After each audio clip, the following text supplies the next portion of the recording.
I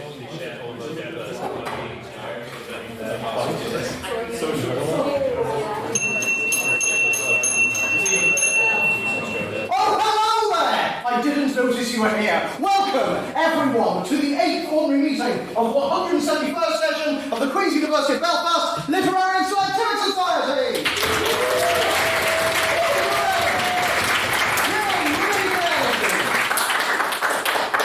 That's my name there. So if you don't know me, I'm President Matthew Bradley. I do this stuff at the front, I run some things, and I love memes. So, before we begin with tonight's debate, it's time for some announcements. Ooh. I'm going to make you excited about announcements, whether you like it or not, because they are highlighted by week. Yeah. So the first announcement, announcements! Do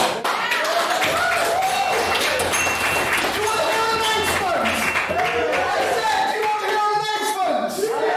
So, the gang are running a pub quiz next Tuesday at 7 p.m. in the Northern Wig. It costs £3 entry. It's great to support the game. They're our local student newspaper and they're trying to get back into print. So come along to that to help out a worthy cause. But also, at the Litterific, we've got some debates. Look at those lovely animations. So if you want to sign up to a debate, message our Facebook page or speak to Mr. Russell Lane, who's sitting there. The debates that are coming up are as follows. This House supports national security over individual liberty, which is next week. That's what it says next week's date.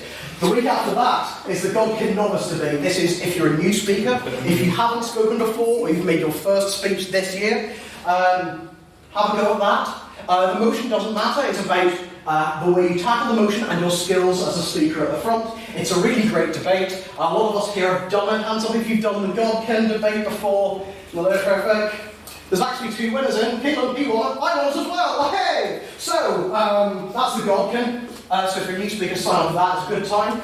November 28th, this House believes today's government has failed the planet. That's our environmental motion. So any environmentalists here, any anti-environmentalists here, sign up for that. Then December the 5th, this House believes populism is a force for good. That's a more political motion there. And then December the 12th, the wonderful, amazing, absolutely superb, Litterific Christmas party! I don't know why I put it in air quotes. That will feature some mini debates, which are as of yet to be announced. If you want to sign up, oh yeah. If you've been to a Litterific Christmas party before, you know exactly what the mini debates are like. If you've never been to one before, you're in for a treat. So if you want to sign up to any of them, I very much encourage that you do. Please message the page or speak to Mr. Russell Mayer, who is sitting there. In other news, IVs. So to speak about IVs, it's our external convener, Becca McMillan.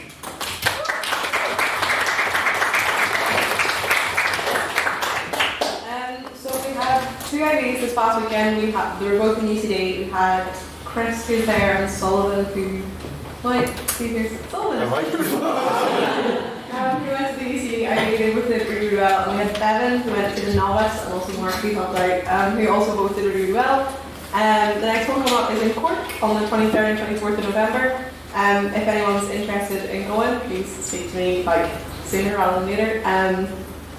IVs are really cool. Matthew's asked me to explain what they are. It's basically you get to travel into a whole new city and go to a whole other university.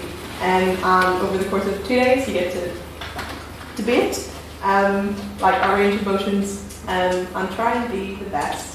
So they're really fun. Give it a go if you'd like them. So, hey. Hey. Advice for IVs and indeed advice for life. Try and be the best. Very much encourage you to go to this, even if you've never spoken on Litterific before. IVs are a really good experience. Plus, you get to go on a bus. Way! Without further ado, let's move on to another announcement. This time, it's animated. Our Christmas dinner will be on the 10th of December this year. Sign-ups for that will be up fairly soon, and it will cost somewhere in the region of £23. We haven't got the pricing finalised yet, but it'll be somewhere in that region. Christmas dinner is genuinely one of the highlights of our calendar, because we go to a place and we get to get this, eat some food, which is always a plus in my book. So if you want to do that, come to a great Litterific Christmas event where we all go to Kitch, which is just down the road. It's near the Movie House Cinema. Have some dinner, it'll be a good time. So that'll be on the 10th of December, so go to that. So, oh yeah, I forgot what slides I'd done. So that's the first half of the announcements done. Yes, it's 2 parts this week because we're going all in. So, you know what happens after the announcements. I have to welcome up Chloe to read the minutes. Now you may notice that yet again Chloe has requested a theme tune for her minutes. Yet again, she didn't request a specific piece of music. So please welcome up to a bit of music I hope irritates her beyond belief, our brilliant secretary, Miss Chloe Ferguson.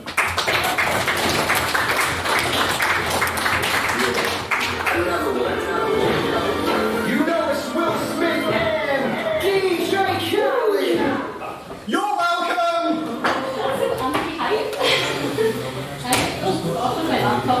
Alright. Hello. Goodbye.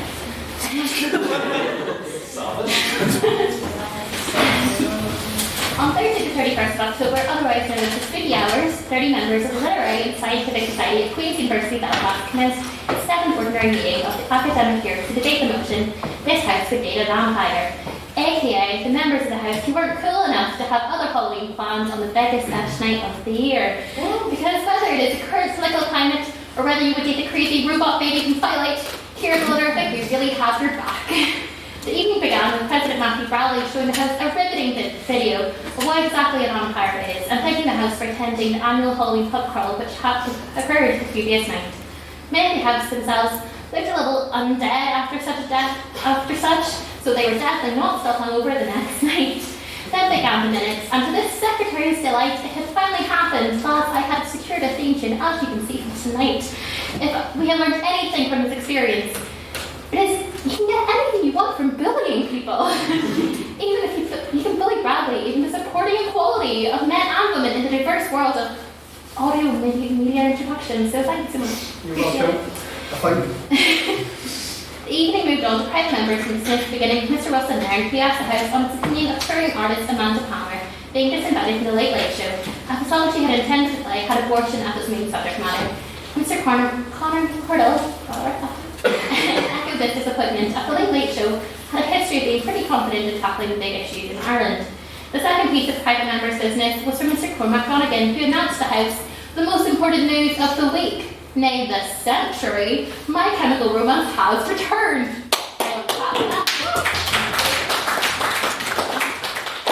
Okay, so when this was said, I was hearing it for the first time, and I felt the tears. I was like, oh my god, my emo girl was rising, and then, I swear I've done my eyeliner a little bit thicker this week. I was of course that. So of course in this moment we turn to our resident emo ray of sunshine, Miss Tara Grace Connolly, who, for those of you who weren't there, was physically jumping in her seat with 2 spook ghosts for antlers conveniently poking over the top of her head. It was an experience for everyone involved. Sadly, and to my disdain, this information didn't spark joy for all of them in the room. Our resident hard lad, Mr. Cormac Cardle, became rather upset at the news, hysterically declaring that this only reminded him of back in the day, when he just wanted to play football with the lads, but was instead surrounded and scared by girls with flip phones, big hair, and big eyeliner. Closing private members' business, we also had questions from Miss Tara Grace Connolly and Sir Cormac O'Manning. After this, we had what Matthew termed a contractually obliged round of President's questions. To keep in theme with that week's debate, Mr. Russell Nairn posed a question to the President: which fictional vampire would you want to suck you off? And President Bradley, the House's confusion and perhaps concern, responded instantaneously, and then of course it would be the glittery vampire played by Noel Fielding in the Lego Movie 2. That is something that I feel like I should dig more into, but frankly I don't think any of us really want to know, so we're just going to leave that there.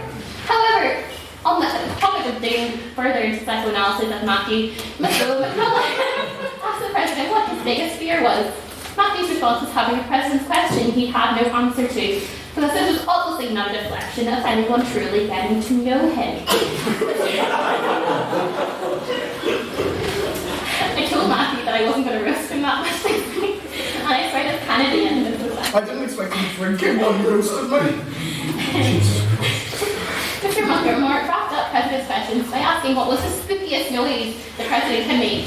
With pure glee and a twinkle in his eye, Matthew moved to the lecturer's microphone in the hall and with very direct eye contact said something. Do you want to? No. Mark? No. I can see you. I have never seen our outreach officer look more petrified or scared to be alive. Never outreach again. No. So to summarize Chris's questions this week, if you asked me what the scariest thing I saw this Halloween, I would not answer a horror film or a frighteningly realistic costume, no. I would say the scariest thing we saw this week at Halloween was a look inside President Matthew Bradley's brain. So other questions were taken from Mr. John MacDonald. A vote of prior opinion was taken on the motion. This has to be a vampire, with 14 votes for the proposition, 10 votes for the opposition, and 2 votes for the abstentions. Speaking first for the proposition was Mr. Cormac Donegan. He opened the debate by explaining that this, while vampires have faults, that should not stop us being in favour of betting on the undead. I mean, we still date men, don't we? That's my things. Mr. Donegan further argued vampires are in fact the ultimate goth GF, and if Twitter or Reddit is anything to go by, this is something we should all strive for. I can say with some certainty that with the return of My Chemical Romance, I am pretty sure life just got a whole lot easier for those who are searching. Opening for the opposition, we had Miss Laura Armstrong, whose argument was reminiscent of couples therapy, giving us an insight into her and her fictional vampire boyfriend's lad's relationship problems. Miss Armstrong made perhaps the most pivotal point of the evening. What is the point in dating a vampire? You couldn't have that darling Catholic church wedding. Don't you want to disappoint your grandparents, your mother? No, I don't think so. The partner isn't going to be much fun in your wedding night if he's burned to ash. Speaking second for the proposition, we had Miss Mary Kate Dobbin, who persisted that how hard the Twilight Sun trap slapped should be proof enough. Miss Dobbin advocated that dating a vampire would be the perfect sugar baby situation, with more magic than ever. However, anyone in the room could see that Miss Dobbin was trying to dance around the point. She'd just like to fuck a vampire. Yes. Mr. Matthew Sullivan, HLM, spoke second for the opposition. I have spoken to Matthew about this topic multiple times over the course of the year, so either he really hates vampires or is involved in a very elaborate cover-up situation. Mr. Sullivan debated that vampires are actually just predators, and what you really be just dating is a charismatic serial killer. Plus, they've seen so many people die, like, do you want to deal with the emotional baggage of that? Native Speaker Jay Radcliffe closed the proposition by posing the house the amount of evil you could do in the world if you dated a vampire. And you could turn your friends into spooky patrons of the night so you weren't so lonely. Mr. Radcliffe then spoke of bumming a bat, so we're going to move past that one. Because while we're not certainly PG here, that's just not us. So we go to the final speaker of the evening, Miss Lois McCullough. Miss McCullough closed the argument by saying that these are old creatures who've probably brought traditional values into the 21st century, like racism and sexism. Sexy. I can see her point on this. Bit of a mood killer to be making out with your boyfriend and asked to go into the kitchen and whip up a blood-bagged sandwich. She then went to close for the evening by stating that Hollywood had made us confused between wanting to date vampires or the actors themselves. Questions were taken from Mr. Umersian, Mr. Alton McSpine, Mr. Diane Cabin, Ms. Tara Grace Cunliffe, Mr. Mark Gilmore, and Mr. Russell Nairn. So many questions from Mr. Russell Nairn. For those of you who don't know, vampires are Russell's dissertation topic, which in honesty explains a lot, but also brings a lot of questions up at the same time. A vote was taken on speaker ability with 11 votes for the proposition, 11 votes for the opposition, and 7 abstaining. With another tie, elonging defeat, starting a lot more decisive on these life-changing concepts. May I take the minutes, Fred? Nay. Oh, God. I feel as though I've been misrepresented as something more of a pervert than I actually am. The question I actually asked Mr. Matthew Bradley was not, which fictional vampire would you like to suck you off? Yeah. It was, which fictional vampire would you like to suck you? Suck, in this context, having between 3 and 5 C's, referencing, of course, the concept of exsanguination through vampiric feeding. I was just about to say, because if Russell had asked that question, you would have received a very different answer. Anyway, namaste. Cool. May I take those alterations and take it as read? Aye.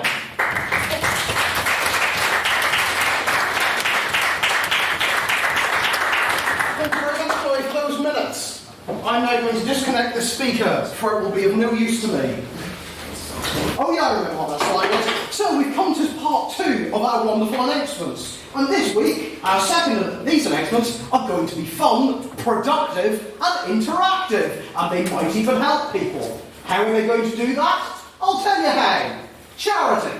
So each year, the Literature nominates a charity to be the House Charity for the year. And this year, the Council has decided on Aware. So for those of you who aren't aware of Aware, Aware is a charity, the anti-depression charity. So they do various support groups, they do information outreach, and they generally advocate for better mental health across the island. They've got over 23 support groups. They've got offices in Derry, Londonderry, and Belfast. And overall, they seem like a darn good charity for us to support, especially considering mental health is an issue that is close to all of us on council and so many of us in this room. I think it's difficult to go through university without knowing someone who has gone through mental health issues, and they are really important issues. So what we're going to do is, I've given you a bit of information about Aware. What we're going to do next is we're going to ratify the charity. So we've chosen the charity. What you need to do is you just need to say, if you support this charity, this isn't us going, I prefer this charity, it's just whether you support this one that's here. So, there's going to be ayes and nays, it's going to be standard voting procedure. So all of those who wish to ratify the charity Aware as a house charity here, please raise your hand and say aye. Aye.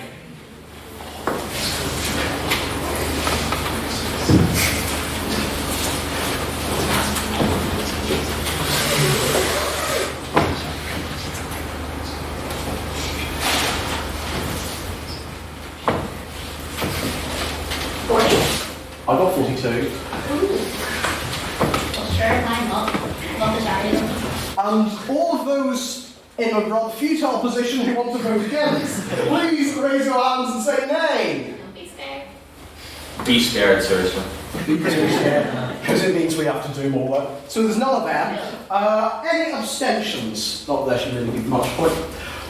Could you please read back the vote? In a unanimous vote, we have voted 42 to ratify Aware and I as our charity of the year. Well, hey, Aware's 44.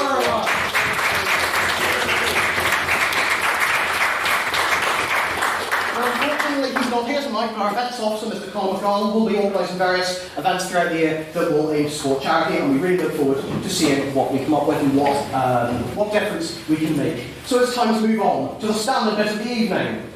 That logo, and then, what is it? It's the agenda. Here we go. So this is private members' business. I'm noticing a few unfamiliar faces in the room, so I'm going to briefly explain what private members' business is. Private members' business, if you've got any thoughts about something that's going on in the world, want to create a discussion, you stick up your hand, talk a bit about the issue, and then other people will be able to put up their hands and state their own opinions on it. So anyone that wants to talk about something, please put up your hand. Oh, it's Mr. Russell Mann, and if I don't say your name, can you please say your name for the minutes? Say it nice and loudly. Just say it anyway. Just say it anyway. If I've said your name, say it in a fun way. It anyway. It is I, Russell Nairn. I hold in my hand a mostly empty bottle of Lucozade, and that really isn't relevant to what I'm about to say, because I have been in the library a lot recently and doing a lot of research, and one of the essays I've been writing is for a module with a very long name that is basically a climate change and climate issues module in politics. And in that process, I was writing an essay on right-wing media's reactions to climate issues and climate activism. And in the process, I found a very interesting article that I thought I'd just share with you all, because it features everyone's favourite man, Jeremy Clarkson. And the article in question was, in my opinion, the single most galaxy-brained argument against climate change I've ever read, because it goes as follows. It was an article about a high-emission tax on high-emission cars, and Jeremy Clarkson, of course, being the autophile he is, was against this motion, and his argument went that, well, putting a high-emission tax on cars is absurd, because high-emission cars go faster, and therefore they reach their destination quicker, and therefore they drive for less time, and therefore they actually produce less emissions. I'm not sure. This was then followed by him stating that when his daughter learned that they were going to tax high-emission cars, she got very sad because the trees would have nothing to eat. What does everyone think of this? That's not even galaxy brain, that's man meditating in space brain. It's God tier. Any thoughts on that issue? Turns out, yes. I know speaking like, say your limits. I want to know. I just want to say yes, Jeremy Clarkson bad, yes, climate change bad, but I am having flashbacks to a poem, the name of which I will not repeat. Yes, Susie not here. We discussed Jeremy Clarkson in detail a few weeks ago, and the results of the conversation can be described charitably as mentally scarring. Yes, we're sitting in the minutes. Paragraphs Conway. It's not so much a commentary on what the actual substance was, but I would love to have the confidence of somebody who would want to make that kind of academic claim. Imagine having that much faith in your own self. You were like, I'm going to take every bit of scientific argument against it and make up my own, like, completely left field thing because I think it and therefore deserves to be published. I would love that person. So, yes. Could you stay here for minutes, please? Tom McGuinness, just with regards to the last point with the door being sold, there's all the treaty. There is like, his name escapes me at the moment. It's like one of the founders of Greenpeace, but has now sort of become like this like soulless corporate shill. One of the highlights of whom was saying that there's nothing wrong with Monsanto wheat killer. In fact, I drink some now. No, I wouldn't actually drink some now, but that would be stupid. But I would, but I'm not gonna. But so he said. Take a breath, Tom. He said that like carbon dioxide, because it's fuel for plastic, actually there is an unfair bias in the media against carbon dioxide. And in fact, humanity is how was the world getting along before humanity came along with all this carbon dioxide? The world was just getting by, and in fact we're the necessary thing to keep it going. So yeah, my point is that these people are all insane. Morals. These people are all insane. Any more thoughts? Now I'm going to go to you, Mr. Hubble. You're not allowed to read a poem. There's a point to it. You're not allowed to read a poem. And if you swear, the fine will be unimaginably large. So, I'm going to sing this lyric.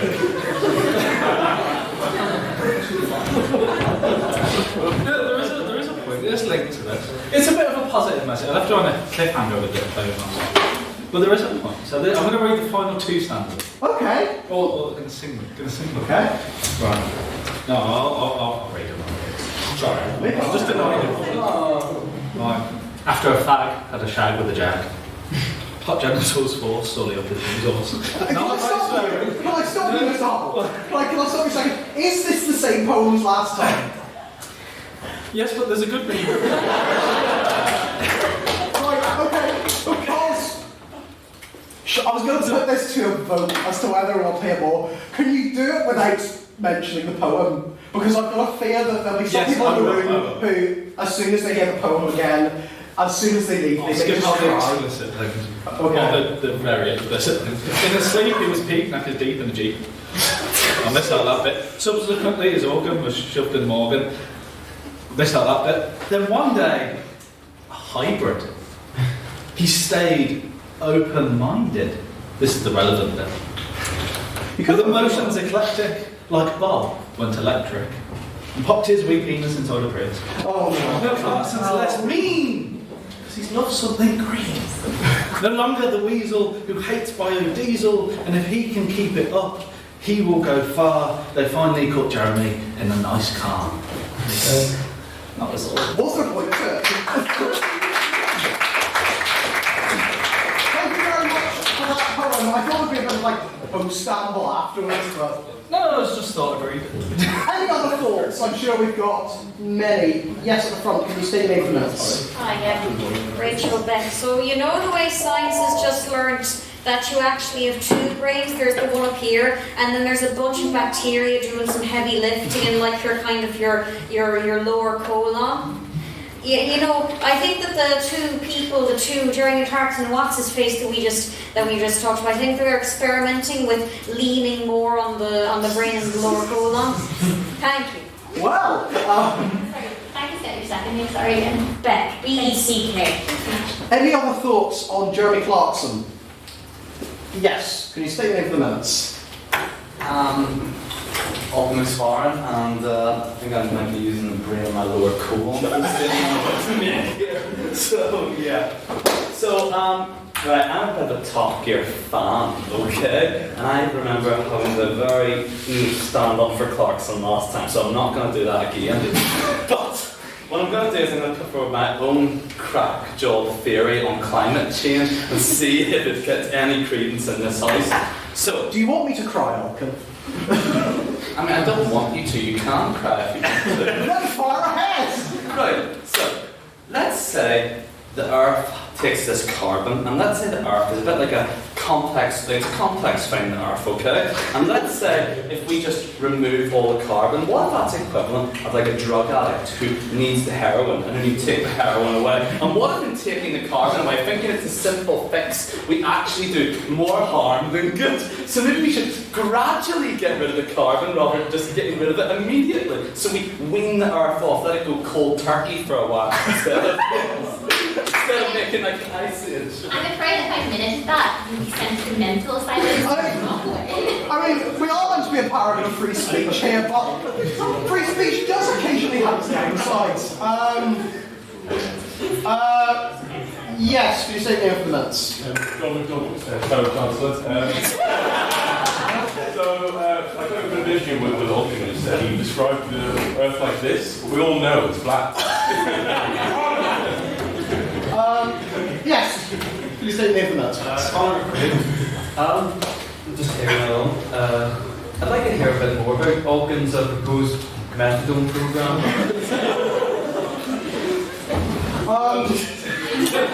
We'll go to Alkin after I've spoken to Russell. Are you okay? Yes.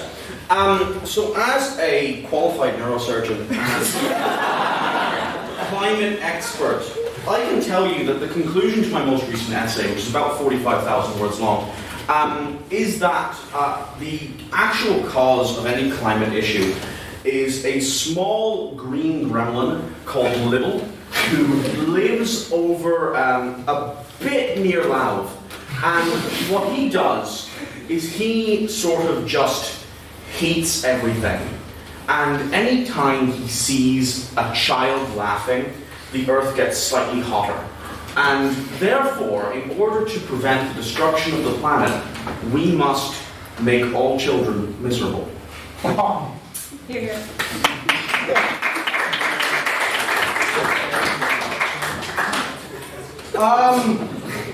If I'm honest, I'm feeling very tired.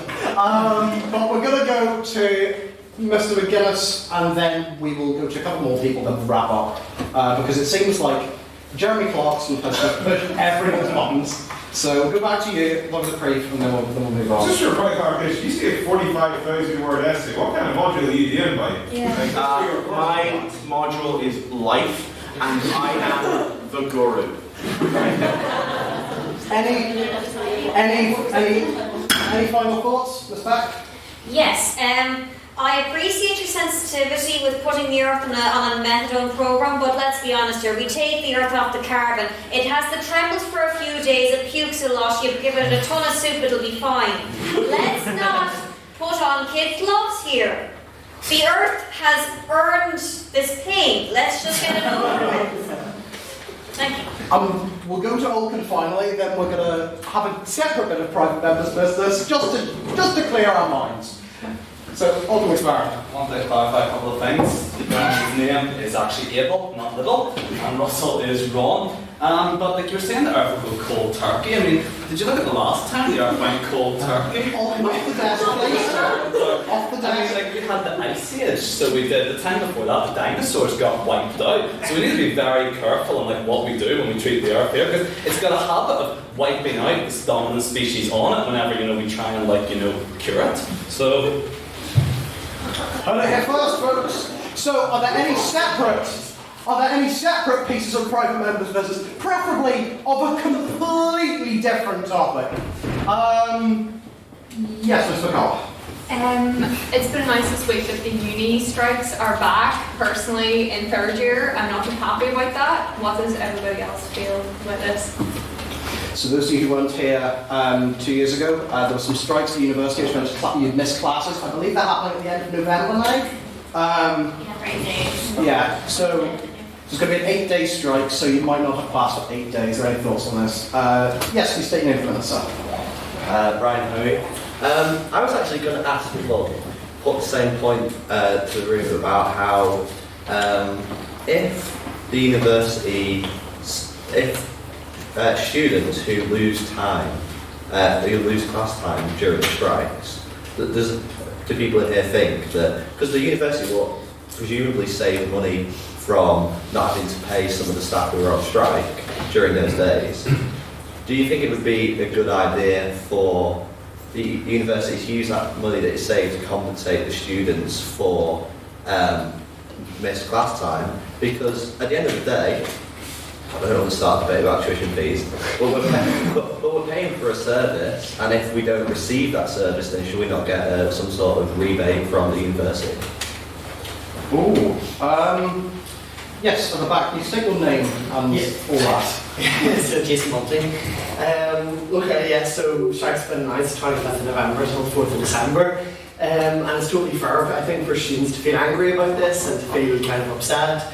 There's 2 points I would raise. Well, there's 3 points really. So the first point, I'll do them quickly. The first point is that lecturers' kind of teaching conditions and working conditions, we have to remember that there are learning conditions. So we have to stand in solidarity with people because it's a joint fight and it's a joint struggle. And UCU and USU and really students should stand together. It's totally fair to raise financial compensation. I think some people think that means like money back in your bank account, and that wouldn't be how it would work. Obviously, it would just go back to the student loans company. But if you think that's a good idea that you could raise a different for, I would encourage you to, because that might be an idea. And the third point I would raise is that no student should be severely disadvantaged from this. So, for example, you shouldn't be assessed on stuff that is going to be covered in the week where there'll be a strike. And I would just encourage you all to use the mechanisms that are there to make your voice heard. Mr. Education Officer, Jason Bunting. Yeah, I see education officer there. That's why it was like such a professional, beautifully organised into 3 points. A bit of PMVs. I enjoyed it a lot. Yes. I know that everyone's upset about missing class. I do support the teacher strike because the workload that's expected of university professors has risen kind of stratospherically in the past couple of decades, and as well as that, their jobs are made more precarious by the loss of tenure tracks and of funding for their research. So as well as doing research, they're also being expected to do administrative work, to field emails from students. Occasionally they have to help students personally, and I do support their strike, although I do acknowledge that everyone is upset about missing class. So I do agree that I do agree that there should be possibly some kind of compensation done, like maybe the professors could make up for the classes later on in the semester in maybe off-schedule sessions. Although I'm only here for a semester and my Erasmus is graded on pass-fail, so I'm kind of like, thank you. So we'll go to Tara, then to Tom, and then we're going to wrap this up. So, It's just very brief. I sort of find this whole thing about like missing class not difficult to swallow, because people are people are entitled to be annoyed about missing class. But I just think these is people's livelihoods, it's their jobs, and they're entitled to working conditions that are fair for them. And you can see a lot of university lecturers and teachers, the satisfaction rates of how they are treated in the university are very low a lot of the time. And I think it's our job as people to have a bit of empathy and stand beside people, but provide us with the means to get our degrees and going to be successful people as well. So I just think absolutely support them. Missing 5 days in uni, that's fine. It's 8 days or whatever it is. Mr. Tom McGinnis? Yeah, I think I was a second person in sort of I agree that I think there should be there should be position students that there is genuinely a valid reason to be angry about this, but I think it's very important to direct that anger at the proper target, which isn't the lecturers who have in effect been forced on strike. The working conditions that they've been forced to work under are atrocious. The correct target are the incompetent vultures who run the universities. the Queens, the people who run TUV are private hacks and Egypts and have been for some considerable time, and I will fight any one of them. I'd just like to remind everyone in the room, our debates are live streamed on Facebook Live and go up on Spotify every Sunday afternoon. I would like to reiterate this, it wasn't a threat of violence, it was simply a reminder that any threat of violence will be met in kind. Basically, TUV management are attacking incompetent vultures. They force the lecturers to do this. Don't be mad at the lecturers, be mad at Queen's University and in general the academic environment. Has made education a commodity that has forced this environment upon us. So no more tuition fees, like some kind of communist Queens, I don't know. Maybe like 10 minutes with a pencil. With that, we'll go to Mr. Sullivan briefly, and then we will wrap up private member business and have a couple of president's questions. Yeah, I totally agree with the previous 2 points. The university is like you're paying for a service which the university will fail to provide during that strike. That is not the fault of the strikers. That is the fault of the university for making working conditions so poor their employees have been driven to strike. And you should be very angry that the university is not giving you something that you're paying a very large amount of money for. So that's private members' business done. Sorry if I didn't get to you, we're running short on time, so there it is, that's it done. So we're going to have just a couple of president's questions. So if anyone has any president's questions, please raise your hand. Yes, at the back, please say your name for the minutes. Jack Patman, given his recent comments, is it some form of ironic justice to lock Jacob Rees-Mogg in a burning building and walk away and see if his common sense will release him? I have to be impartial in this role, so I can't answer that question. Stick him in and don't lock the door?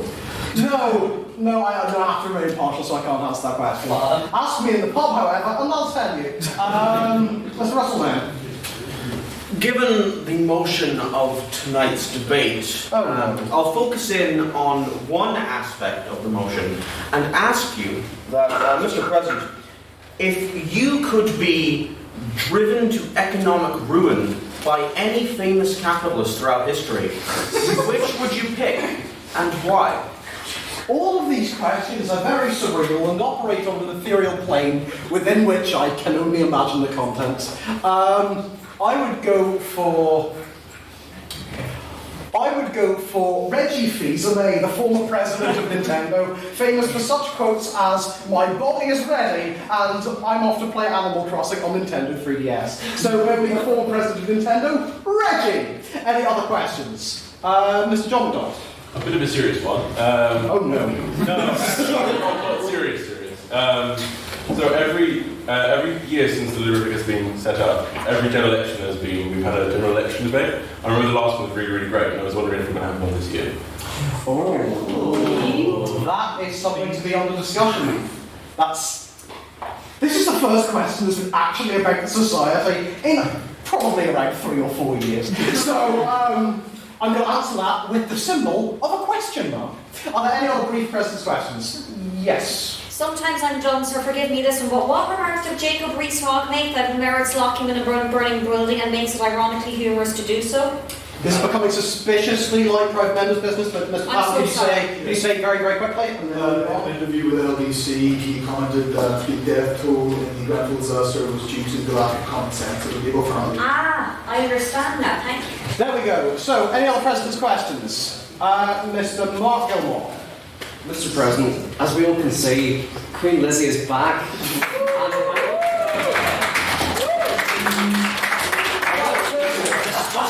I'm not sure if this is the first time, but I just want to say, I'm glad. None of these have been like... Well, okay, so for those of you not in the know, there was a picture of Queen Elizabeth that's been there pretty much every year since I joined, and even years before that. And at the beginning of the year, it was missing! Where had it gone? But someone's stolen it! Had it been kidnapped? No, they were just away, never get a wee wipe. So, it's back. Are you glad? I mean, I prefer a different picture. Like, me. Because, in the same if I want to be staring into someone's face to be confident at the front, It would have to be my own. I look so happy. Are there any other questions? Yes, you say infamous. Matt Lee. Just in memory of John Burke, everyone's favourite speaker, can you give us an order? Yeah. I'm actually going to order something on Amazon now. Just to add to it, what am I going to order? Actually, no, my bank account is looking really sad. Are there any other final ones before we move on? Mr. Tom McGuinness. I know there was a bit of a sort of difficulty with the LGBTQ plus society over the course of this week. I just wanted to know if this was going to address that at all. Just there was like a bit of difficulties concerning the LGBT society might have been involved in this bit and then weren't. I just wondered if... Oh no, absolutely. We're really pleased to invite them along. We're really happy to have the LGBT side here. I believe there are a few members here. It's been a terrific debate, but inviting them along was imperative because it would be wrong to not invite them. While we organised it ourselves, it's our own debate because we set the terminology a while ago, but it was right to invite them along. So they're now here. So on that note, I'm going to draw President's questions to a close, and as the LGBT Society has mentioned, let's introduce the debate. This House regrets Rainbow Capitalism. There it is. That is the little picture. You'll notice there's Reddit, there's a Q, there's MTV, there's GameStop, there's Google. So that explains the motion. That's the motion explained via the medium of images. So what we have now, for those of you who are not familiar with the letter, is our vote of prior opinion. This is the vote on how you feel coming into the room, just your basic thoughts at the present time. So, those of you who support the motion, this House regrets Rainbow Capitalism, please raise your hands and say aye. Aye. Aye.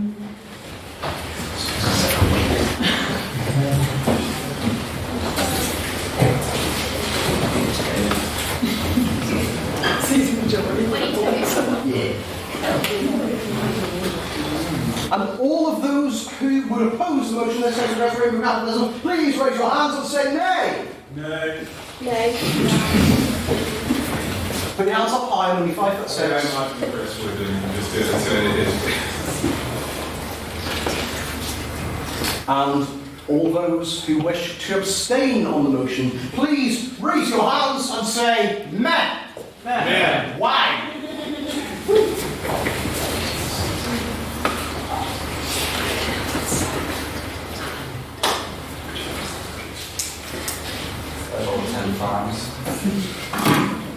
Madam Secretary, could you please read back the vote? On the motion, this House regrets Rainbow Capitalism. There are 22 votes for the proposition, 5 votes for the opposition, and 19 abstentions. And vote of prior opinion, the proposition has it. The proposition has it, everyone. Let's do it.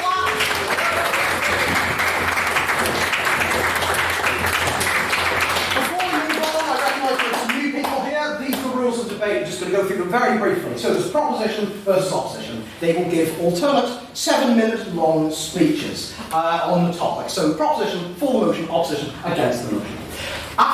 In the first and last minutes of the speech, that's what's called protected time. That means you can't ask any questions. So when the first minute's over, you'll hear this noise.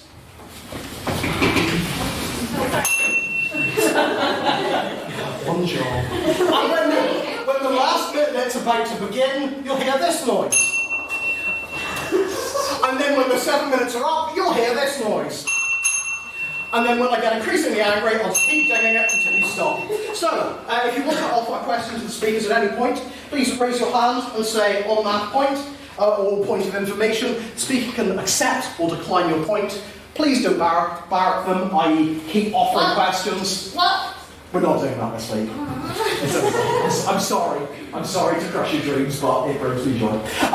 So, that's barracking dealt with. So, that's the debate. It's about to begin. It's why we're all here. So please welcome to propose the motion. This House regrets Rainbow Capitalism is Ellen Monroe.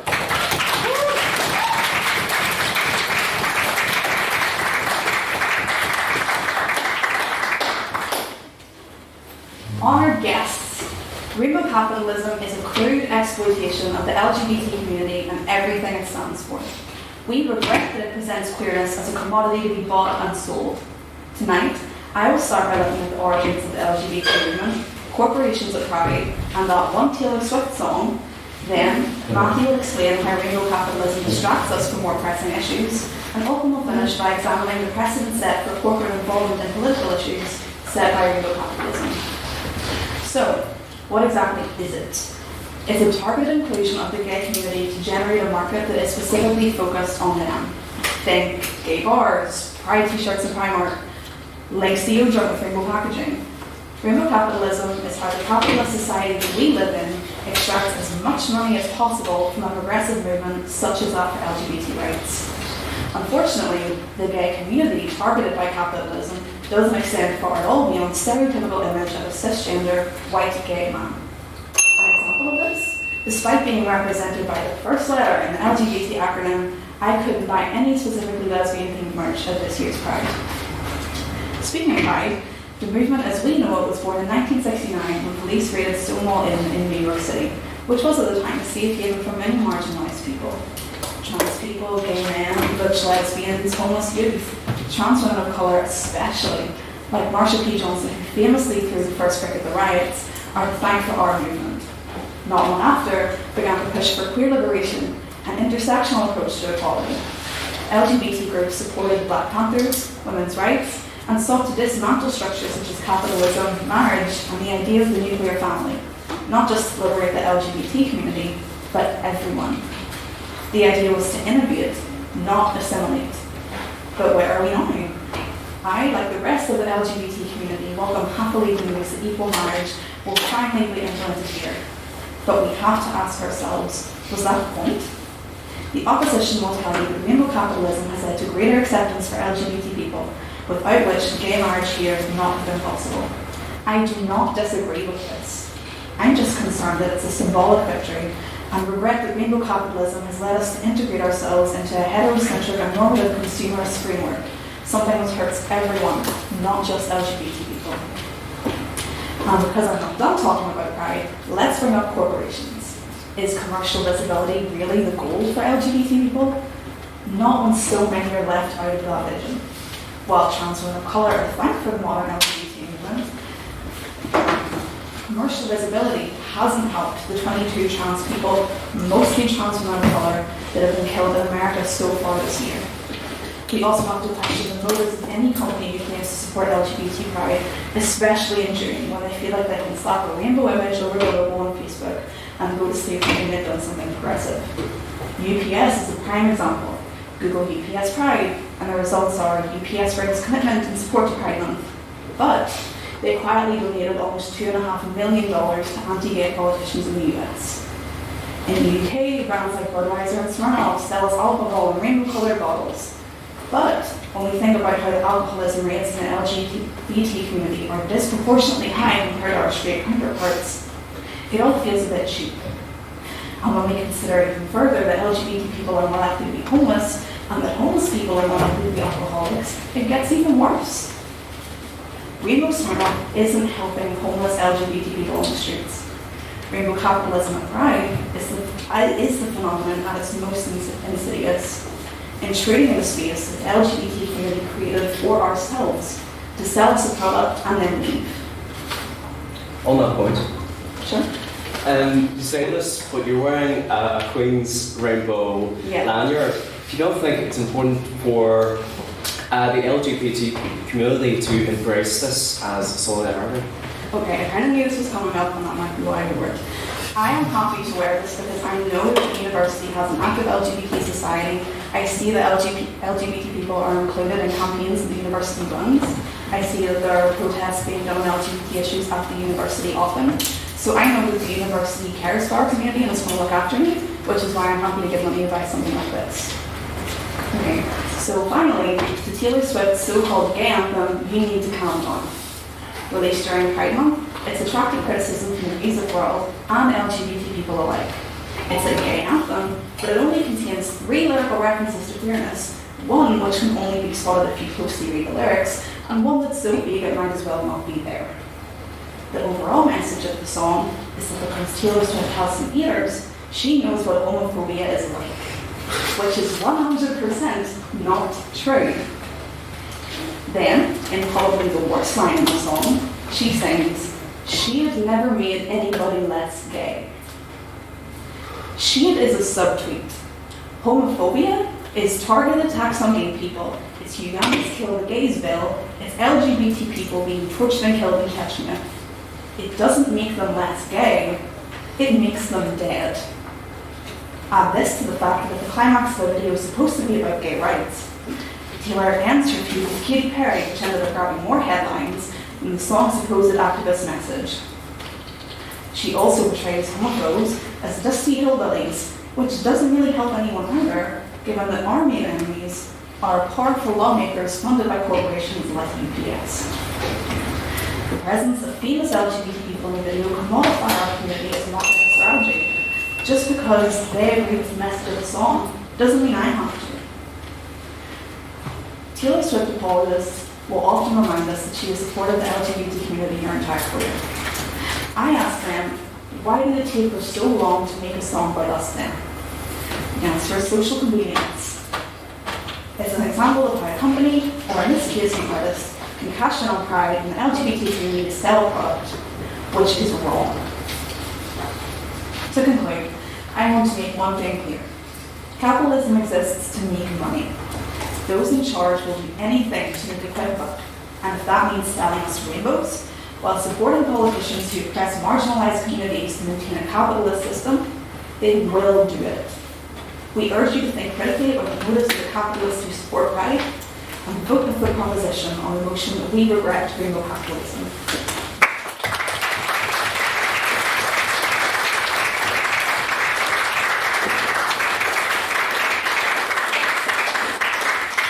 I'd like to thank Ms. Munro for her speech and ask for another round of applause. What was Ms. Munro's maiden speech?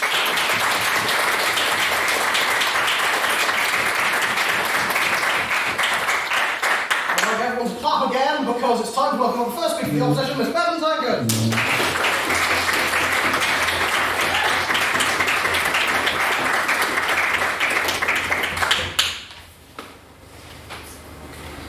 The opposition reject the idea that rainbow capitalism is something that's regrettable. Tara will be talking about capitalism and liberal values that are inherent in capitalism and how that can be beneficial for the LGBTQ plus community. And Chris will summarise all of our points. I want to start off by some rebuttal. You mentioned Stonewall as where the LGBT movement as we know it began. Stonewall, yes, was a riot, but Stonewall was a bar that catered to LGBTQ plus communities, and that is capitalism.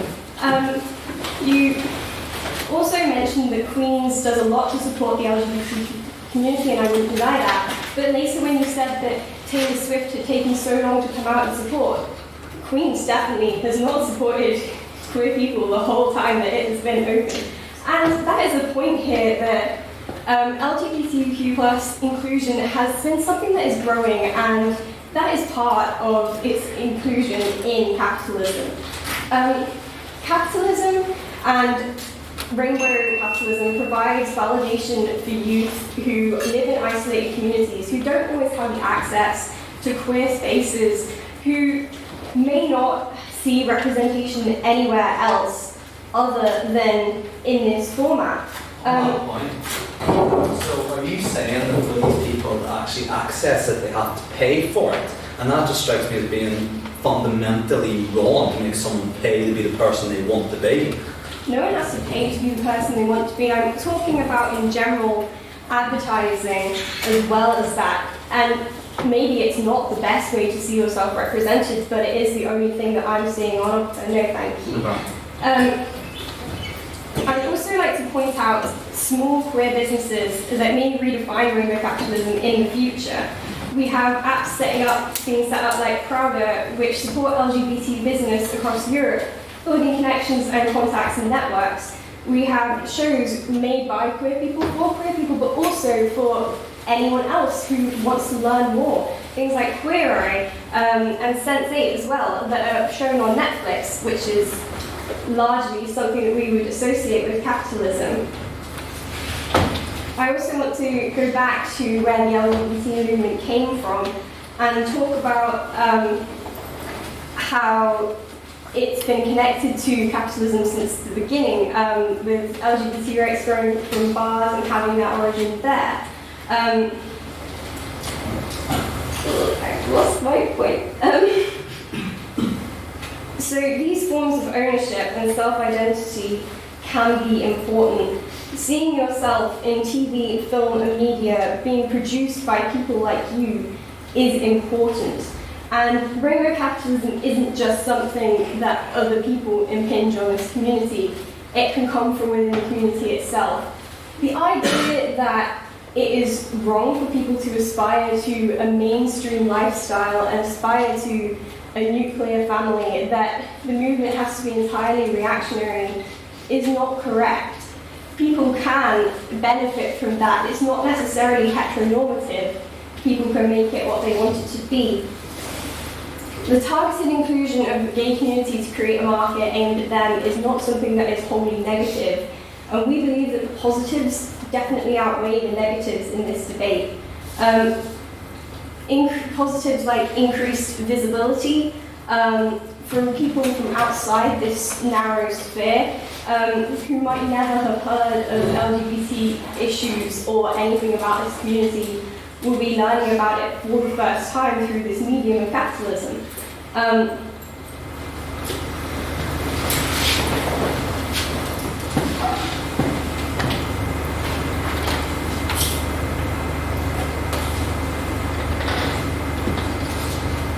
So for all of these reasons I mentioned, I would ask that you support the opposition today. Thank you.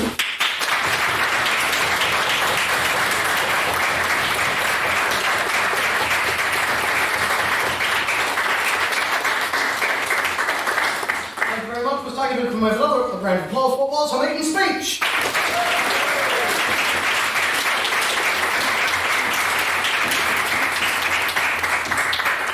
So, now please welcome to speak second for the proposition, Mr. Matthew Sullivan.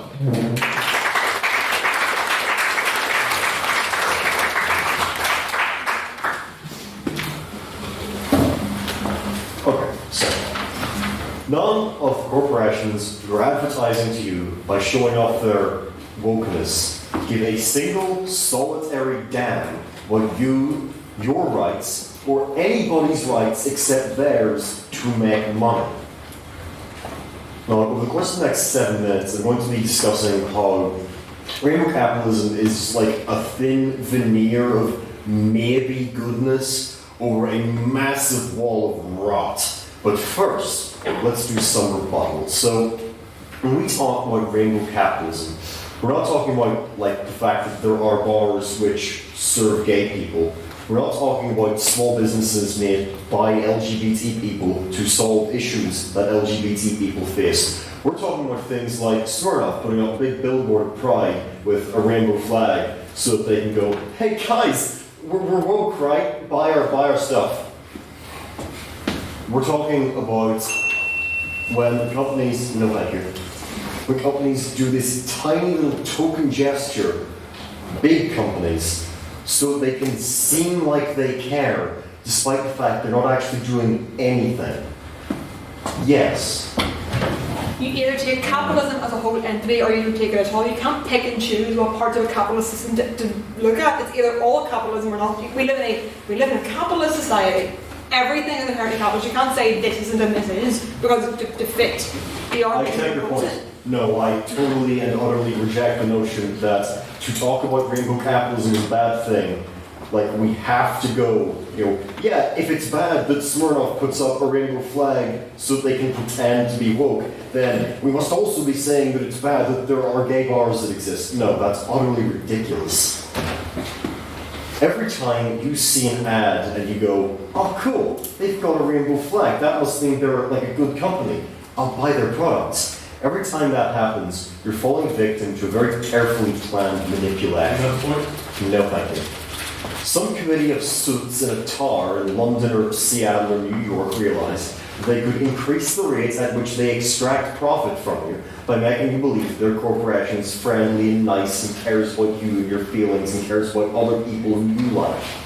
So, no thank you. So they post advertisements to make themselves seem like they are friendly and nice and care about you and people you like. So they'll put a rainbow flag here and a touching story there. a target market consisting of solely countries in which their target audience is primarily in favor of LGBT rights, and suddenly they've increased their profits by 5% and made their shareholders very happy indeed, without actually effecting any meaningful societal change. And this process of making their corporation seem friendly to you is to distract you from the fact that they're not friendly, and they don't care about you, and they don't care about your rights, they don't care about the rights of anybody except theirs to make money. My point. Yes. So, you say that advertising literally has no effect in this regard, but that's completely absurd. Advertising has, throughout history, had profound social impacts. They definitely get people talking, and whenever an ad raising these kind of issues comes out, there is undoubtedly a large amount of buzz and controversy around it, which gets people talking and gets media awareness into place.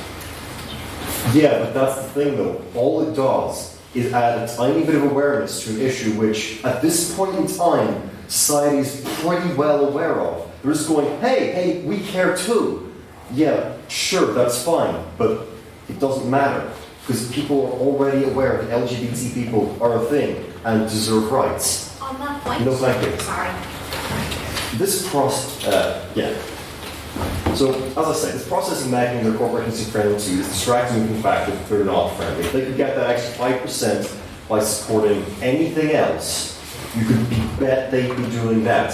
If they could get that extra 5% of profits by supporting traditional Christian values in a country full of traditional Christians, yeah, they'd be doing that. They'd sell LGBT people down the river in a heartbeat. And because this corporation seems a little bit more friendly, because you like them now, you're a bit less likely to write a post about how evil their corporation is for stealing water from developing countries. You're more likely to ignore all the other bad things they do. You're a little bit more likely to talk about that company to your friends. Your perception of these corporations as being good means you're less likely to vote for representatives whose policies might harm those corporations, which secures their positions of power and gives them a steady platform from which they can extract as much money from their surroundings as possible.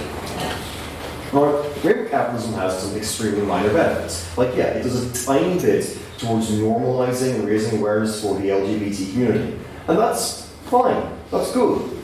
But its harms are pretty significant, even if you have to look a little deeper to see them. Because it's just a facade.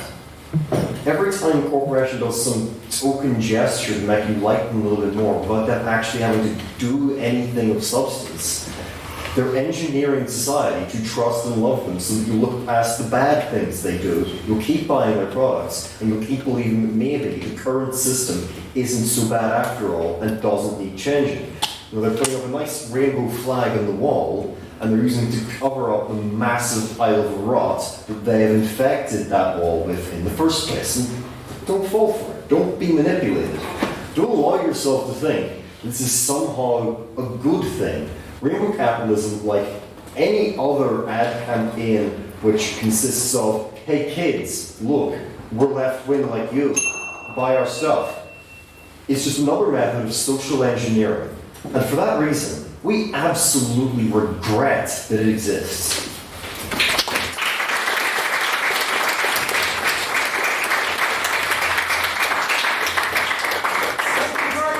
Mr. Sullivan, may please welcome up to speak second for the opposition, Ms. Tara Grace Conway.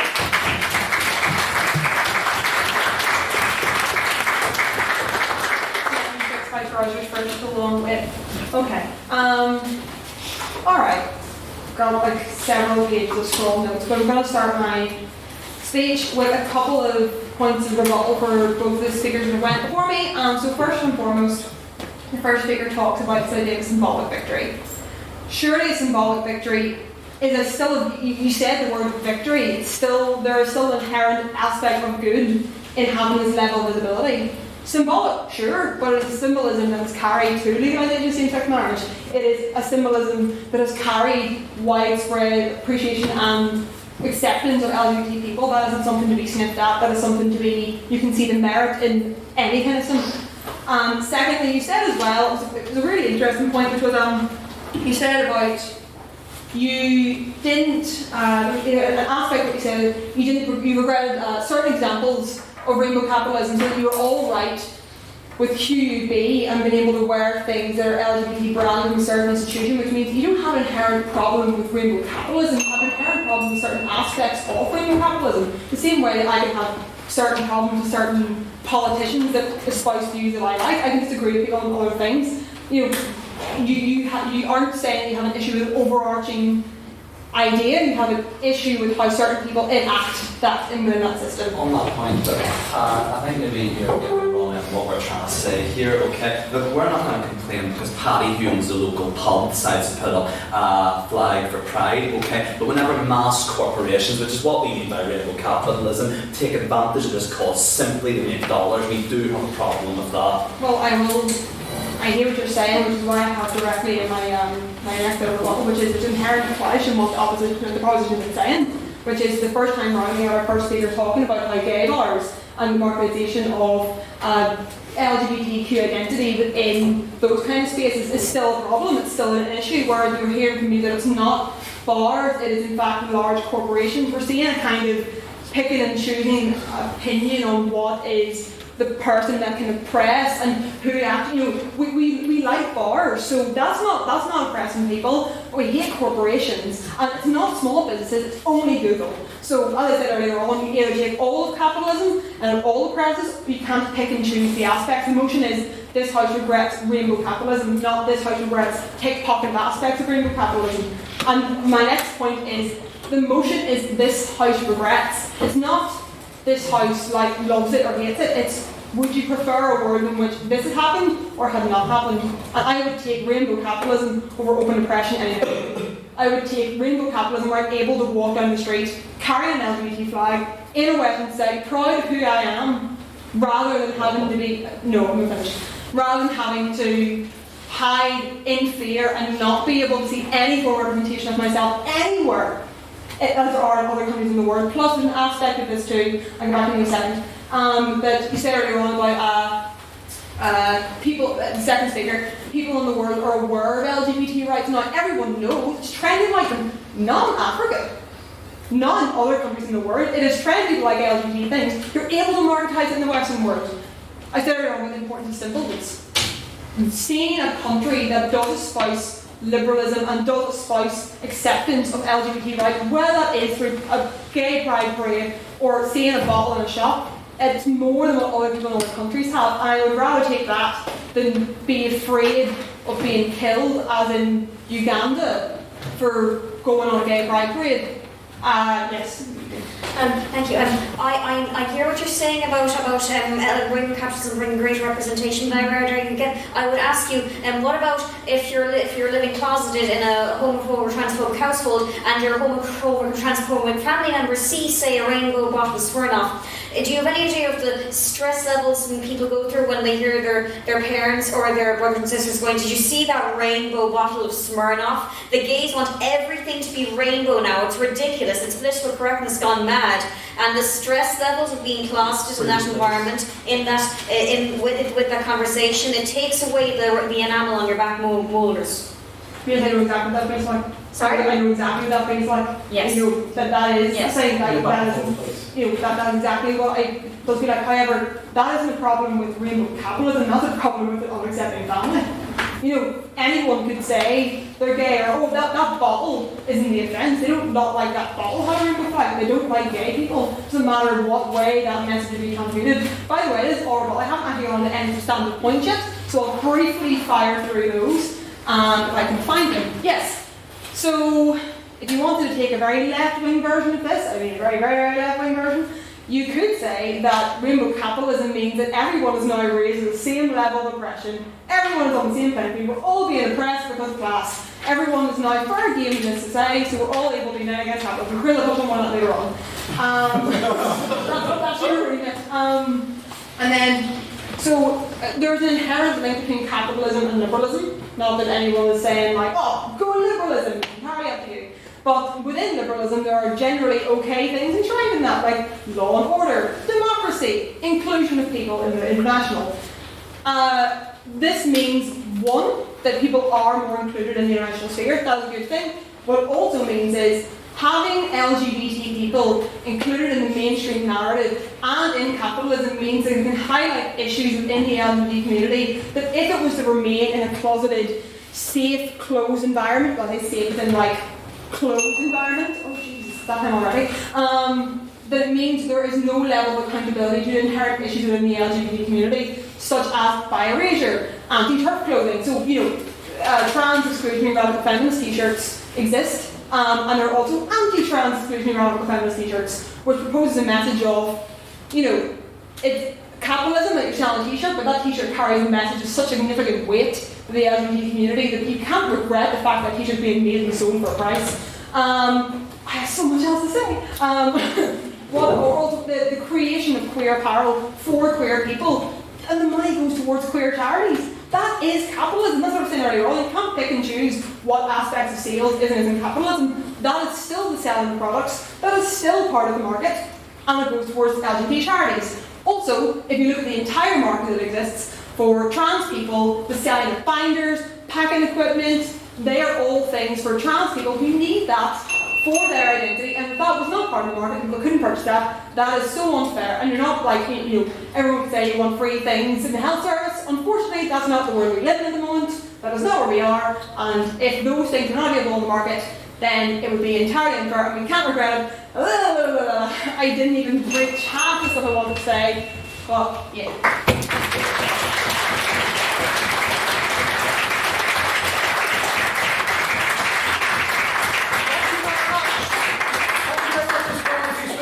Please welcome up to conclude the proposition our training officer, Mr. Olga McLaren.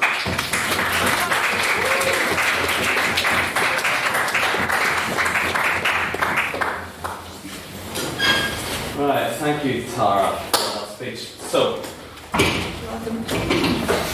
I am going to say something here, and this is a bit of a secret of mine, and this is a wee bit embarrassing. I am a massive, massive fan of Downton Abbey. I'm a massive fan of Downton Abbey, and my favourite character in Downton Abbey is the character of Barrow. Barrow is a homosexual character. However, there is a lot more to Barrow's personality than just being a homosexual. Tara was going on about how good it is that we see characters suddenly represented. But you see this all the time in the media. You see a character and they're put in as a homosexual, lesbian, gay, bi, trans character, and that's all their personality. And that is exactly what Rainbow Capitalism has done. It has looked at these causes and it has went and said, there's a group within the community, we think we can make money off them, so we are going to give them some token representation now and an opportunity to make dollars. That is exactly what this is. No. With Rainbow Capitalism, we have seen a movement that has forgotten the individuality of those in the LGBT community and has simply lumped them all into one, forgetting that they are people simply in an attempt to make money. This is morally wrong and something we should regret. I don't see a flag which represents equality whenever I look at the sign for Smirnoff with the LGBT sign on the bottle. What I see is a giant dollar sign by a corporation which has went, I will now go and pay lip service to this cause, which I did absolutely nothing to help the people whenever they were actively being oppressed. I did nothing to help them, but I will now profit on the struggle of those who attempted to get those rights. Yes, Tara? Are we going to keep listening to the Smirnoff ice bottle analogy? Or we're going to listen to, oh, look at this, it has a flag on it, or oh, Primark t-shirts. I've literally outlined, if you want to give you an exact name, we have the lovely Rebel Roots Pride crop top created for black queer people to raise money for black queer people spaces. Smirnoff is not the only corporation that exists. Microsoft's not the only corporation that exists. There are so many other businesses, corporations that belong to LGBT people, and it does a disservice to whitewash that out by saying the only things that can speak on behalf of LGBT people's rights are those corporations. Okay, I love that you were able to give one niche example of one corporation that did one decent thing. However, I failed to acknowledge that all the other ones simply went and slapped the rainbow flag on their products to try and get attention and profit. Well done, Tara. So, These corporations are not forward-thinking. They are not promoting individual rights, and they're simply in it for themselves. They treat their average worker like rubbish all year long, and they put up a billboard and claim to be progressive. As Jeff and Tiernan, who I know, I used to work for Lloyd's Bank. Lloyd's Bank would always go on about Pride and all the good things they do for Pride and all the engagement and activity they do to help people from the LGBT community. They treat their workers like absolute rubbish and actually got fired by the union rep. So that maybe gives an idea of who these people are that go and promote these rights. They do not care about the individual. They simply pay lip service to these ideas to make you think that they are decent, fundamentally good, but they are not. So we cannot endorse companies and corporations that do this. This is inherently harmful, and we are giving these companies the initiative, and we are not actually allowing for genuine LGBT concerns to be supported, and we are simply claiming that exposure is happening, but we are not actually giving any meaningful exposure. I ask you, how often does any company or any advertisement put up an LGBT flag in deep red Alabama? They don't do it because they don't think there's going to be a profit with it. They are simply preaching to the already converted to their cause with the advertisements that they're putting up. This is not a good thing. They are saying to people who already believe in the cause. They are not actually persuading people that this is a good thing. This can only be done for actual campaigners who go out and show people that LGBT rights are something that need to be treated, and they need to be treated with respect and need to be greater developed on. The big companies are doing nothing for this. Yes, Tara? Again, we're talking about corporations as if they're the only form of capitalism that exists. Look at who's here taking a trip video. That's a gay couple. You can see that in Alabama. That's the point. You can still make money off of something that has a good message that isn't a corporation. There are so many other aspects of this rather than just those big mass bodies like Smirnoff and Microsoft. You're saying that there, however, like, if we're going to go down to the real nitty-gritty aspects of capitalism, like, you know, what if I loan my gay friend a fiver and ask for them to give it back to me, and like, am I like an investment bank or something? Like, you know, what exactly are you trying to say here? Like, we can't obviously go and stop every small local business from hanging up, like, you know, a gay pride flag. That's not what we're saying. I think it's really out of the spirit of the debate that you even try and claim that that is what we're trying to say, okay? Whenever the actual spirit is that we're going against large bodies which are trying to claim to be LGBT rights whenever they are not. So, what I want to say now about rainbow capitalism is this. Rainbow capitalism is a bad thing. We do regret it because this means that corporations have now looked at politics and have seen political causes being something they can make a profit off of. So LGBT rights are good. No one in here is going to dispute that. But these corporations have now realised they can seize on a political movement and they can make money off it. Now, some people might have noticed that in recent times in the UK and the Western world, there's been a growing right wing starting to emerge. So if these same corporations realise that they could take one cost and make a profit off it, what is for them to then go, do you know something, this sort of far right stuff that's kind of came into fashion again, why don't I go and make money off of it? It's the same basic logic. Companies will do anything for money. So just because one cause they support happens to be good doesn't mean that all causes are. What is to stop them from starting to demonise people because they think that might set to a particular market? So let's be real, we have seen it as the advantage taking that it is. The LGBT community are being taken advantage of and have been taken advantage of for the sake of dollars. Don't be fooled by this disgusting form of capitalism just because it has a pink hue. And sure, on the subject of small local bars and local businesses, sure, we could just nationalise Cranman or something like that, I don't know. But look, anyway, vote with us in the proposition. Thank you, ladies and gentlemen. We do regret rainbow capitalism for all the harm it has done.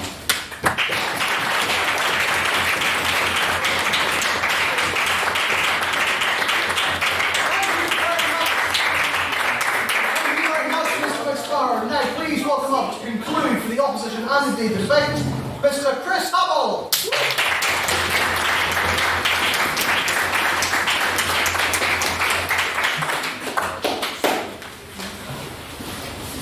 I prepared a song.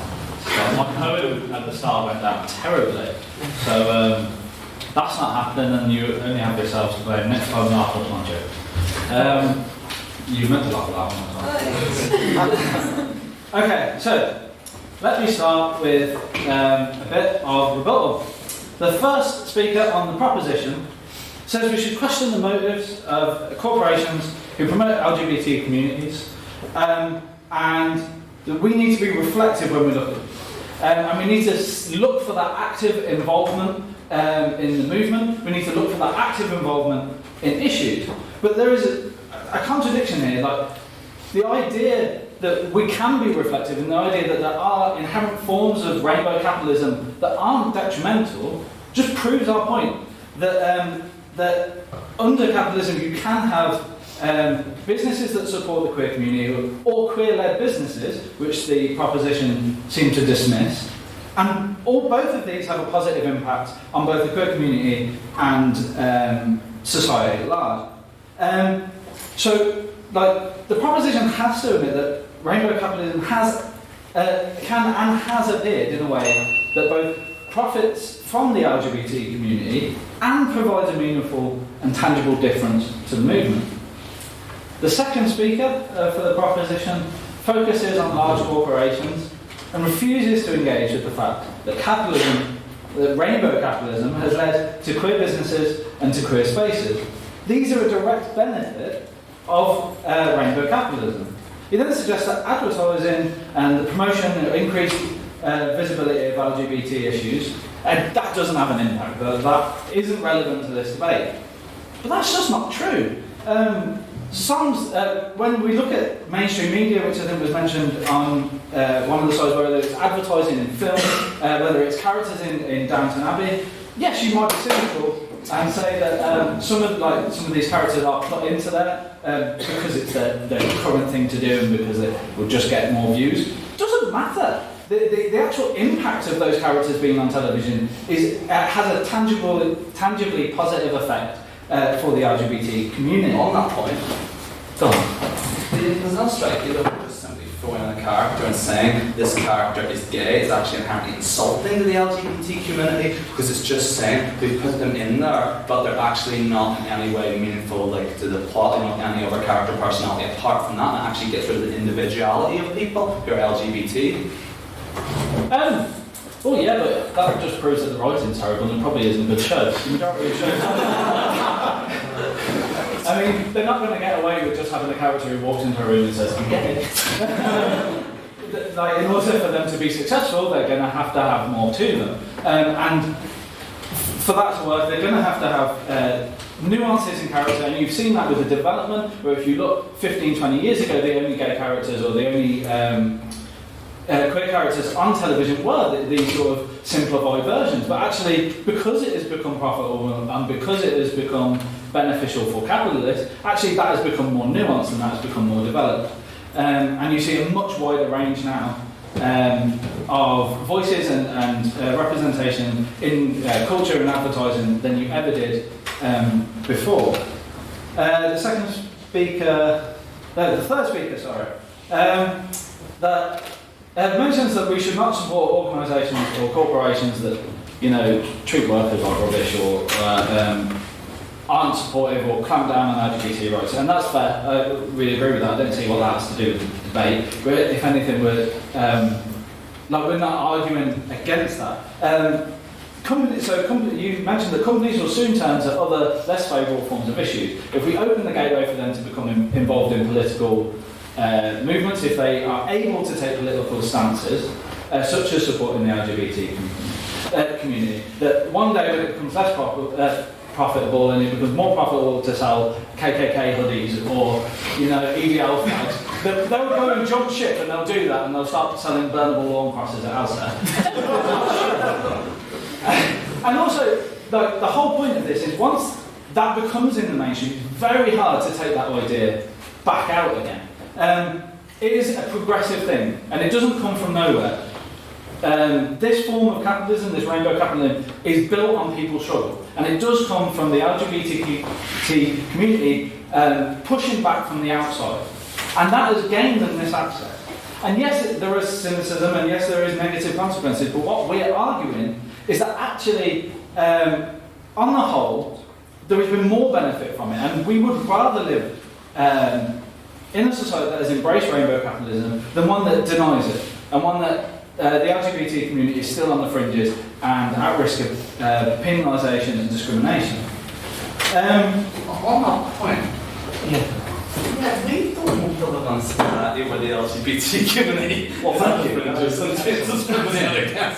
No, but we just think that rainbow capitalism is fundamentally taking advantage of a community to make a profit and has been doing for many, many years now. Thank you there for clapped once.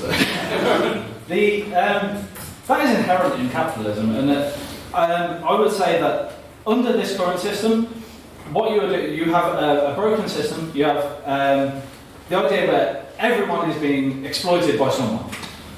All this does, and what Tara mentioned, is that we're bringing people up to the same level. Actually, you have all these different barriers. The first speaker mentioned intersectionality. That's what it was. Intersectionality, and the idea that we have these different barriers within society in order for people to get up to the same level. And actually, what this does when corporations embrace these different identity politics type issues, actually that breaks down these different barriers between groups. It incorporates them in the mainstream. And Tara said I was going to talk about class, and I'd be remiss not to. Alkin said that he worked for Lloyds and they treat their workers like rubbish. And that counteracts all the goodness that they did with their LGBT, the support for the LGBT community.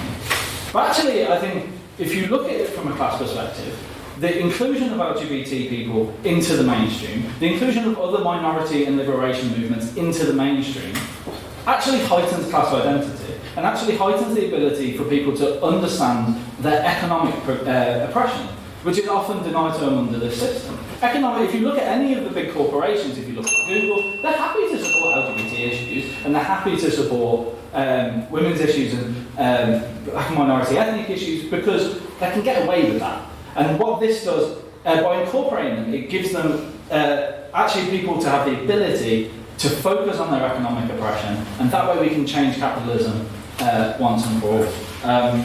We support the idea that rainbow capitalism is most beneficial, and I'm going to leave the stage now to finally.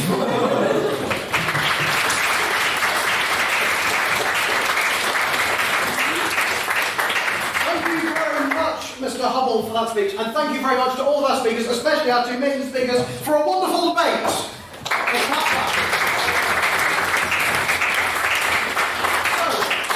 So it's time for some questions. Does anyone have any questions for the proposition? Hands went up. Mr. Russell May, because your hand went up surprisingly quick. Okay, this is some big brain time right here. I had this thought about 3 minutes ago, and I'm not going to pretend to have fully thought it through. So if it falls apart, then that's the world we live in. But, okay, let's look at this issue in terms of fundamental harms and fundamental benefits.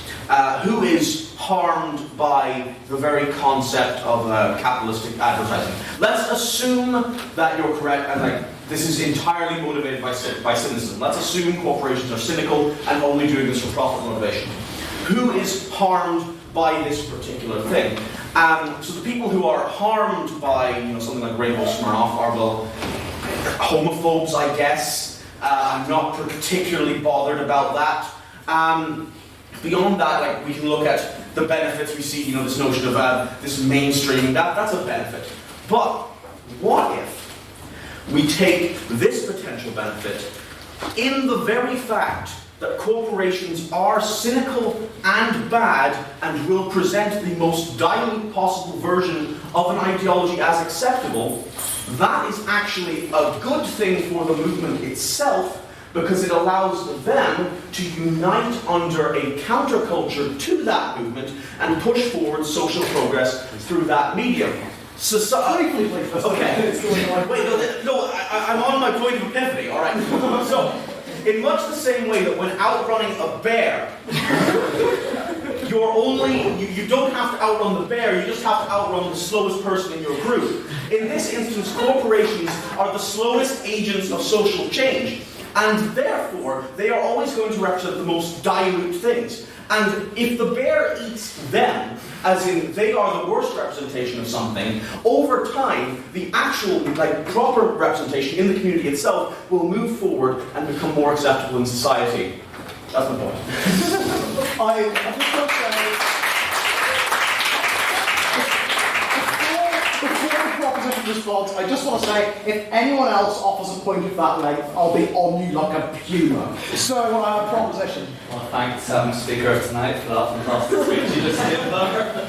Right, okay, I'll tell you who suffered from rainbow capitalism. The poor child working in a sweatshop having to make those products, that's who suffered from doing it, because a certain company realised in our nice Western world that they can make a bit of profit off selling a flag. That's who exactly has suffered from rainbow capitalism. In regards to your analogy about a giant bear coming and eating people and how this relates to rainbow capitalism, I just have this image right now for whatever reason, modern day Russia and a bear trying to eat people. But essentially what I think this here point comes in is you're trying to say that the corporations are the last people to play on this and the most diluted down version of it. Is that what you're trying to say?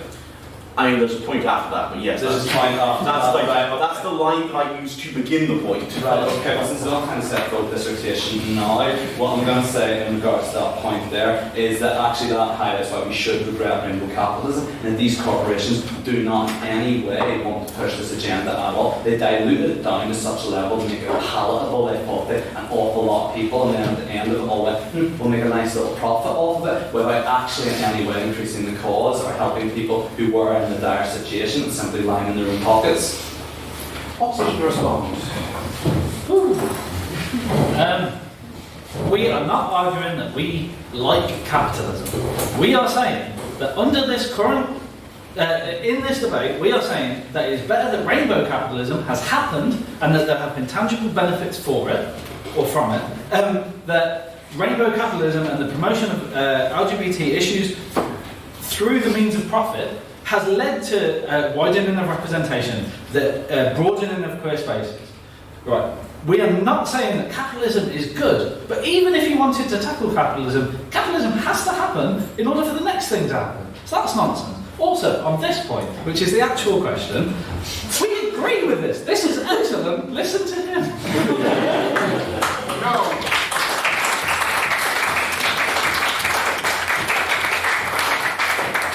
So, are there any brief questions for the opposition? Could I have my phone?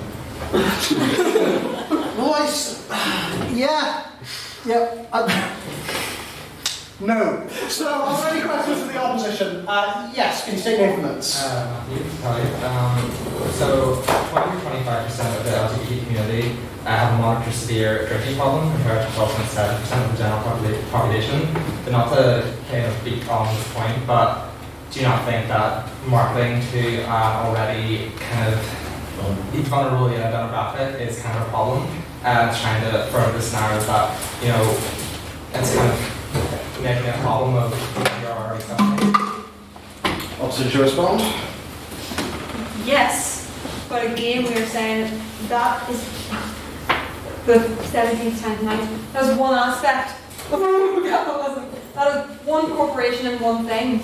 And to take that one example and say, oh God, it's all terrible, it's all awful, negates the really great work being done by queer creators of clothing or any other thing that benefits the queer community. And I do think that is an issue. I think it needs to be addressed and something needs to be worked on. But it is an aspect of rainbow capitalism is negative. It is not the entire stuff, and I still wouldn't regret the emergence of rainbow capitalism that has harkened in so much more widespread support and the ability of queer people to be able to reclaim their own identity and make their own situation better for them. Opposition to respond? Choose amongst yourselves. Well, yeah, I think a company that actually deliberately... Off the table, please. I'll actually, next time you die, I'm going to fine you. And the fines are getting bigger.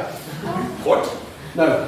So, I think for a company to take advantage of a community which has shown to have an alcohol problem is morally reprehensible. But here's the thing, we have been able to list up dozens and dozens and dozens of companies that are using rainbow capitalism simply as a way to make a profit. Tara is able to list a few niche examples of companies that are maybe slightly nicer. If you look at this as a whole, then overall, our side has shown that rainbow capitalism has done more harm than good. Before we move on to abstaining questions, can I just ask whose charger is this and who put it in there? Becca's charger. I'm sorry, your charger does not like leaving extension leads. I had to fight with it there. It was quite traumatic. So are there any abstaining questions? Oh, wait. What was that? Was it more abuse? Okay, yes, continue from that place. Matty again. There was just a case that I kind of want your opinions on. So a few years ago at Tel Aviv Pride in Israel, the British Embassy has a really kind of tall tower on the side of it, and they put up a big banner. I don't know whether you know some of the advertising campaigns Foreign Office has done about, Britain is great for export. You see them walk through the airports and stuff. So they put up a big banner and it said, Britain is a great place to get married, and it was a picture of like a country manor house in the middle of nowhere, and it was really scenic, and it was kind of targeted towards kind of gay marriages and that sort of thing. Is that appropriate in the setting of like a national government promoting where to get married, or is that again just an example of rainbow capitalism and kind of tokenism? So the proposition to respond first, and then opposition. Yeah, okay. Right, so for a national government to promote where to get married, I think when we think of the national government promoting where to get married, then a little hamster wheel here is going at the minute trying to think of something. Yeah, okay. So I think what you can see here is you can see an example of where a nation state has shown, and a nation state is not a private corporation, where a nation state has shown that it is forward thinking, it is progressive, it wants to move forward and be with the times. However, the nation state had to pass the law in the UK to allow gay marriage. I think it was passed in 1997. The law was for 2011. Jesus. 2011. So it was, I know it's in the law. It was civil part. But anyway, you're right, mate. Anyway, the point I'm trying to make here is that a nation state can gain no main benefit from doing that, and simply doing it to show that it stands with a minority group. A private corporation can gain a financial benefit from that. So opposition to respond to that. I mean, to separate the nation states and capitalism is quite difficult. And they also would very much condemn the British government, who have a massive hypocrisy of promoting LGBT issues, also at the same time sending refugees back to countries where gay people are going to be killed. But, like we said, like the whole point of this is like we are not regretting, we are not supporting or saying that it is good that certain corporations are hypocritical. Those things happened before rainbow capitalism, and they will happen during rainbow capitalism. What we are saying is that the situation has been like tangibly improved by certain corporations, certain small businesses, by certain groups accepting and acknowledging and promoting LGBT issues. So we're going to have another round of questions, but I would like everyone to keep their questions very brief and the responses very brief as well. Are there any questions for the proposition? Proposition, yes, Mr. McGinnis. Just a question. Do you think it's possible to acknowledge the negative aspects of rainbow capitalism while also acknowledging it as an important stepping stone towards what I would believe the ideal state, rainbow socialism? I think rainbow capitalism in turn is stepping on from rainbow feudalism, which I think would be like Frederick the Great. No, so anyway, it's while there are negative aspects of rainbow capitalism, it's by no means the end point, but like important progress was made. But just because progress can still happen doesn't mean that progress has brought us to this point. It hasn't brought us to this point. So what we are, this is progress from a worse scenario, and that progress was worthwhile, even though there's more progress to be made. Proposition to respond. I definitely agree that rainbow capitalism has increased visibility, like we were saying, and like I mentioned, it led to the invitation people marriage going around, which is something that without rainbow capitalism wouldn't happen. But what we're trying to say is that is outweighed by the hypocrisy of companies and governments and different groups that say outwardly that they want to support us, but then behind our backs will donate money to people who systemically won't consider it. Opposition to respond? Thank you.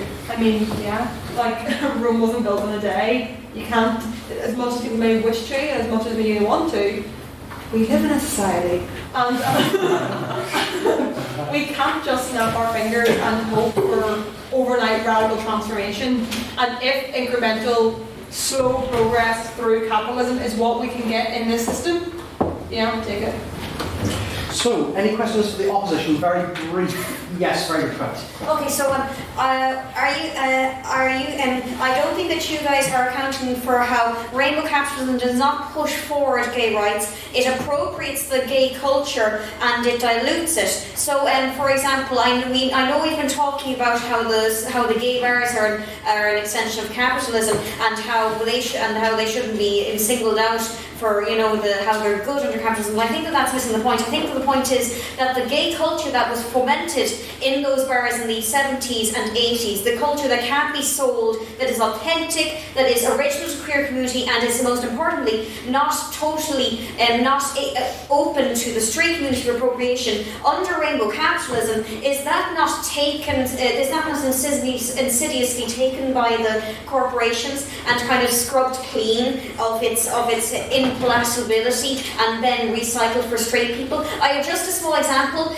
Pride. Has anyone noticed how it's no longer gay pride or queer pride? It's suddenly hashtag pride, like no qualifiers, to make it more palatable to straight people to kind of pretend that it's not specifically gay or queer pride. I'm sorry. I mean, we are not saying that this is an ideal situation. We're not saying that, oh yeah, this is the best way ever to advance queer rights. This is great. We would pick this every day of the week, but this is the options that we have. And unfortunately, as much as the community and the culture that's created in the bars at Stonewall, that is something that can still be retained and cherished. But we live in a system where that would hinder progress, and we would want to get to a stage where we would never have to apologise for identity or have to hide that. But that is the long march towards liberation fully. And I also take your point about why the hashtag pride now. I don't know about the queer pride part, because queer pride is a term. Queer is a term that has only been recently reclaimed by the LGBT community. It is not something that was always it was a slur before, and it's something that was already taken back. And to say gay pride is to sort of whitewash the community and to not acknowledge the level of identity that exists within the queer community. Proposition to respond. So, yeah, I agree with the point. There's a degree of whitewashing that occurs by corporations who want to dilute LGBT culture, I guess, to make it more palatable so that they can use it to advertise to everybody, both LGBT and non-LGBT. And that is a serious problem, because one example that the opposition gave was that rainbow capitalism is good because there are people who might not have access to spaces with other LGBT people, and maybe their only exposure to the idea that this is normal and fine is through corporations and capitalism and advertising. But in fact, the diluted view that gets presented to them is damaging, because it's different to what the actual culture is. It's this diluted milk toast version that a corporation has made up and weakened to make it more palatable to people. And that is a serious harm. So, to finish off, are there any abstaining questions? These questions are going to be one side or the other. Yes, can you state your name for minutes? Jasmine Stoltzfus. So I'm wondering how similar examples from the past support the argument of either side. For instance, with women's rights, when a law firm like probably posts on LinkedIn about how it's reached 50% women attorneys, is this good or is this bad for women? Has this been good? Has this been bad for women? And how does this support your argument? Because I went to the proposition last time, that means the opposition are to respond first.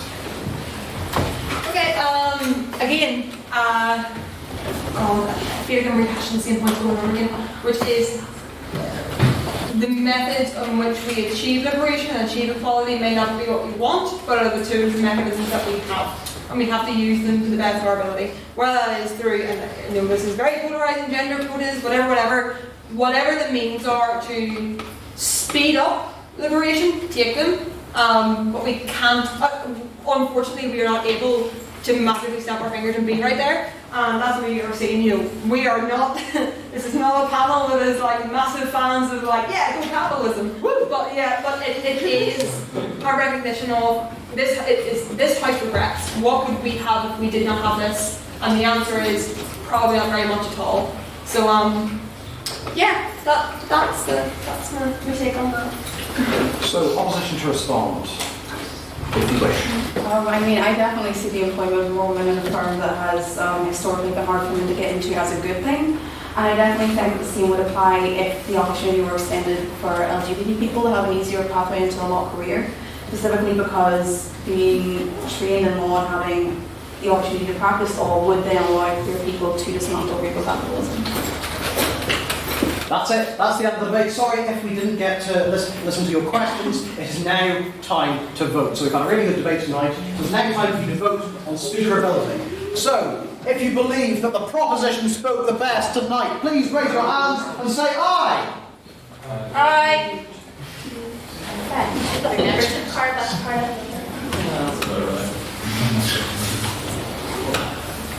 it. Proposition, right? Proposition, so the ones that support the motion. And all those who believe that the opposition spoke better tonight, please raise your hand and say nay. Nay.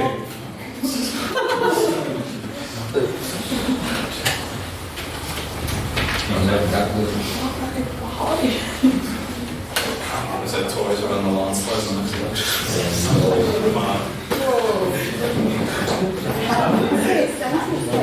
And all those who wish to abstain on the motion, who think that both sides vote equally well, equally terribly, or you just don't have an opinion, please raise your hand and say meh.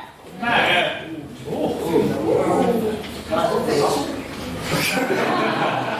I just sort of did the proxy Russell.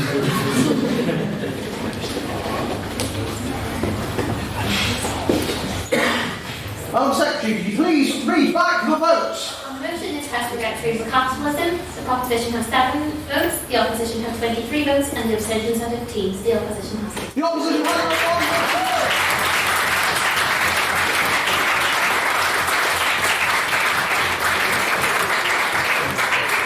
I'd like to say a final well done to all our speakers. Before we go, if you want to sign up for membership, it costs £5. You can do so at the front. If you want a lapel pin, which is being modelled by Matthew Bryson, go to the front, they're £3.50. Speakers to the front for a photograph. Everyone else, go away once I hit the gavel. I declare